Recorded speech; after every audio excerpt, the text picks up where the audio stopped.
Elisabeth awatanga kangu hipa nki era nkingi kunap merankangi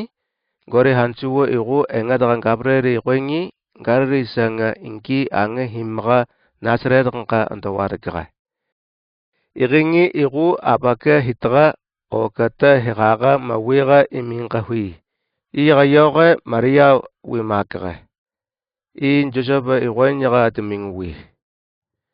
Joshua iqwaga kawigu amaga nagan dewri iqwe engatra igu abake I awimega si angwap mengine gori nagagu sinyaga kungangu nangentona da sira anap mena arukre kungwata kata awiyaga anana mawimanga ita anangkan tugudiya ngwa awikra engatra igu Maria si jemiga pana arukre gori hanchuwigu narmalgangu nanginka si atangwa aikijaga si awga etna mia qoka nkwe mitsingiga iqwaga yoge ndisa siwa nyotetingen qaiga igu nagagu ranguti maga iqwa gori hanchuwa haga jirutanga iqwaga jimegaga tupunuwiga gori hanchuwa igu iwimakranguti igu qoka abake ingi kira kawigu ndewirigu meta miminga pa mini qaiga ituanka Maria engatra iqwengi ta anatimo tangka ni qoki mairintra arukre engatra igu kimangi gori hanchuwa haga jirutanga iqwaga ndinga unko igu siya kimeta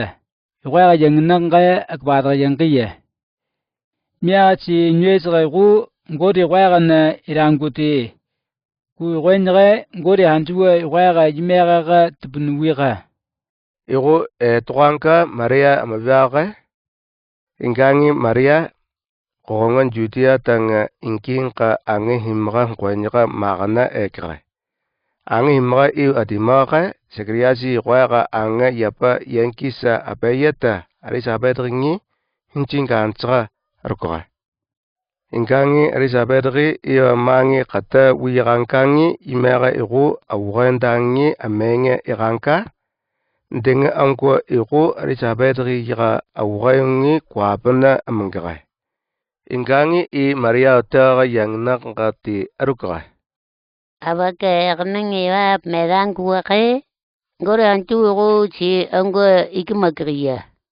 imega si mitin qayqwengi gore antugo iqwepre angwa iwimakriya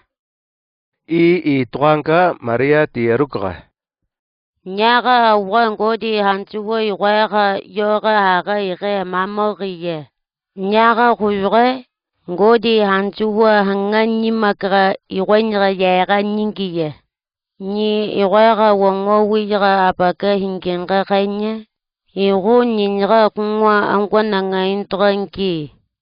ngodi hantugo yangnanga igu angwananga nyimakranka amaga tangap mengwa iqwara kanakinta mapanuwa iqwata abaka tasingi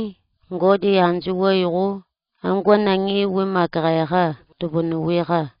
ngodi hantugo iqwaga yoga angapmwa qonana Maria atoqa Elisabeth gisa qangwa nqwaqwi nqwe apmeqa kira angmra anki apawakra